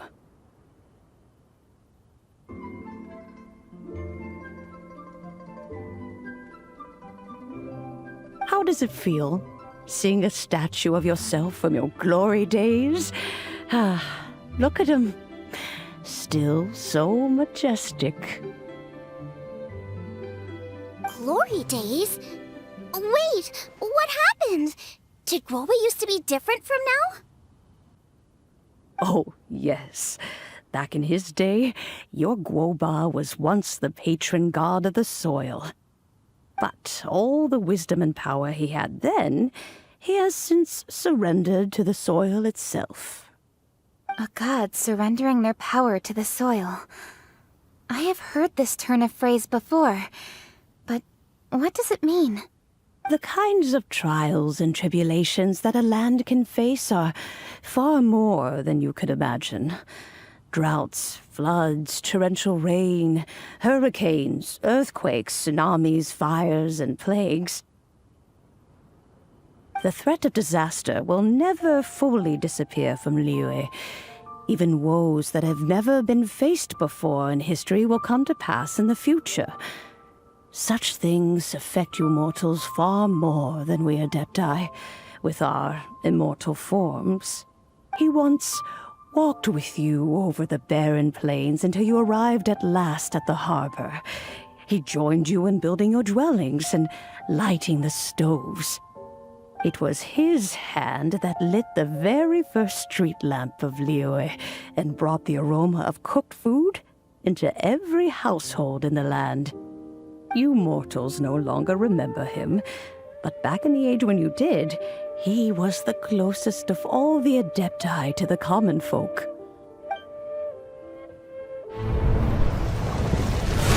Moonchase, god of the stove, born from a spark when stone struck stone. He was a god with a great love for humanity and their well-being. Millennia ago, the people sought to expand their city. They built a dwelling on the plains and called it the Guili Assembly. The stove god cared greatly for the people, turning himself into minions who went into every home, fostering food and solidarity alike. Alas, their home was taken by a flood. The waters ravaged the Guili Assembly and forced the people back south to Liyue Harbor. Though the distance was not far, the journey was plagued by a terrible storm. For a dozen days, the Adepti stayed by their side, During this time, the stove god cooked an ancient delicacy, flatbread with a meat sauce to stave off the cold and damp, fit for those on the move. Centuries later, disaster and plague arose once more. The stove god would appear no longer, for he placed all of his power into the land itself to quell the calamities. His power expended, and his wits greatly reduced. Thus his body decreased in size. By the time he parted ways with us, he wasn't even the height of a human. He told Rex Lapis and I of the dishes that bring joy and of the secrets of the flame, then went into the mountains and entered into a long slumber.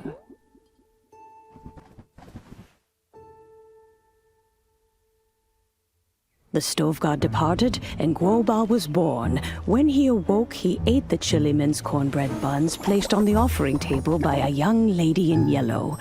Though he did not remember the past, he was profoundly moved and decided to follow this young lady thereafter. The stove god had quietly disappeared, but the vendors rose early to hawk their wares. People went out to buy goods, lit their stoves, and cooked food, just as they had done every day for as long as they could remember. In Liyue, things have always been this way.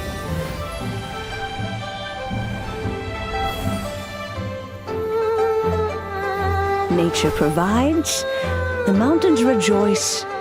We are blessed by heaven's good grace. Years have gone by. The world has transformed, but our way of life survives.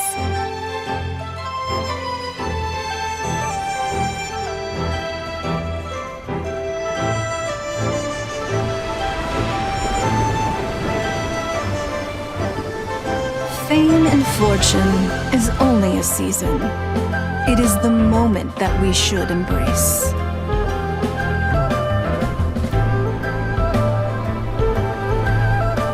Past meets present. Heritage becomes legacy. Long into the future may we thrive.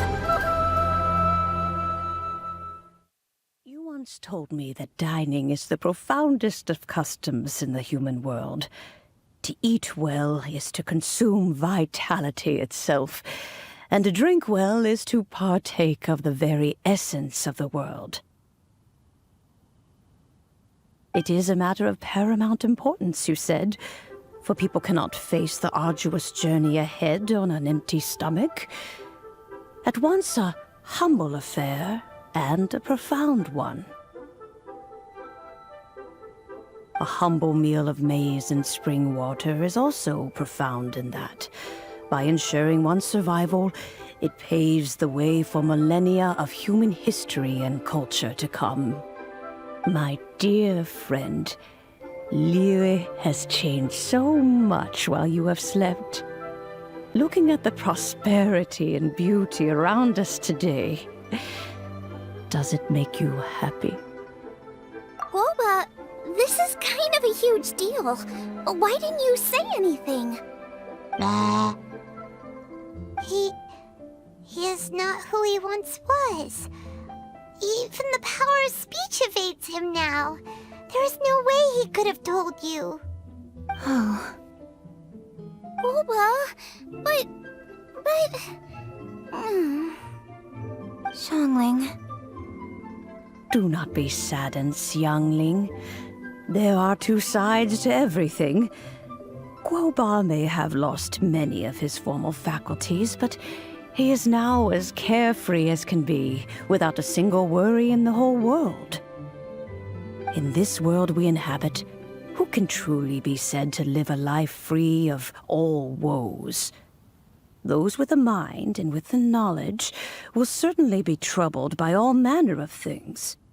But he has gone further than us in his journey. He had both wisdom and courage. Everything he took upon himself, he was also ready to part with.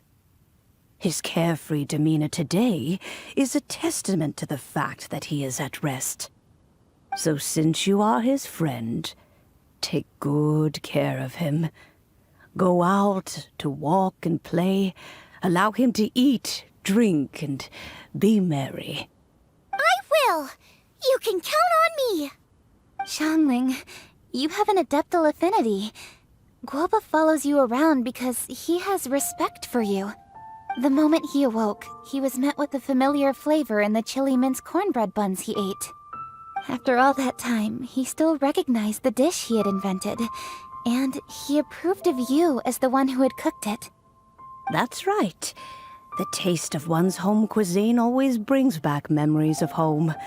Though he remembered nothing, eating the food you had cooked gave him a feeling of familiarity. That is why he stuck by you. You may be the first person in history to give the stove god the experience of being a satisfied customer. That makes you quite a remarkable chef. If that's true, I couldn't be happier. Because putting a smile on customers' faces is what we chefs are called to do. Well then, it's getting late and I still have things to do. Time for me to say goodbye. Traveler, Paimon, Xiangling, thank you all very much. I look forward to spending more time together in the future.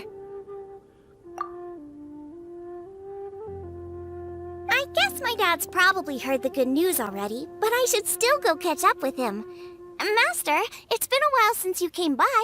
Why don't you join me? He thinks about you all the time, you know. He's always telling me to invite you over. Oh, goodness me. Then, far be it from me to refuse. Off we go, then. Let's saunter over gently and see how all the city folk are getting along.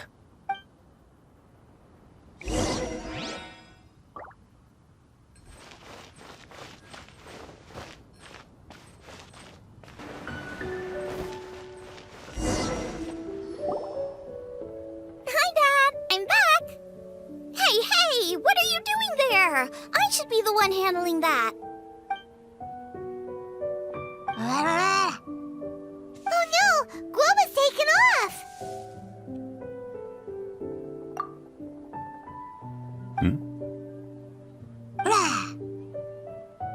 Oh, it's you. Hello there, old friend.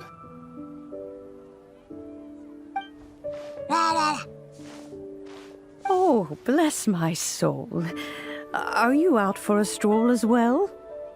Given the season, it felt fitting to take a leisurely walk while the meal is being prepared. Quite right. And it also gave us the chance to run into you. Guoba may not recognize you, but as ever, he seems quite delighted to see you. So, Guoba doesn't remember anything, but can still feel when something's familiar? Friendship will always withstand the ravages of time. Traveler, what do you think of the name of this festival? Moonchase. The moon is a carrier of countless emotions. So many things only seem to surface as we gaze up beneath its poignant glow. Wherever the moonlight shines, the heart is wont to follow. Fond memories of those no longer with us. Debts of gratitude to old friends. The meaning of ages past and gone. All wrapped up in the city that has existed for so many moons to date. All these things and more, they are why people chase the moon. In old age, the sight of many things puts one in a wistful mood. But children are always a beautiful sight to see. Such exuberant life force. It seems to well up from deep within the land itself. A land that has been in existence for so many millennia, and yet one that still dazzles today. Traveler, this Moonchase festival has been all the more entertaining with you here to witness it. Now, let's have Xiangling brew us a nice pot of tea. We shall drink and chat at our leisure.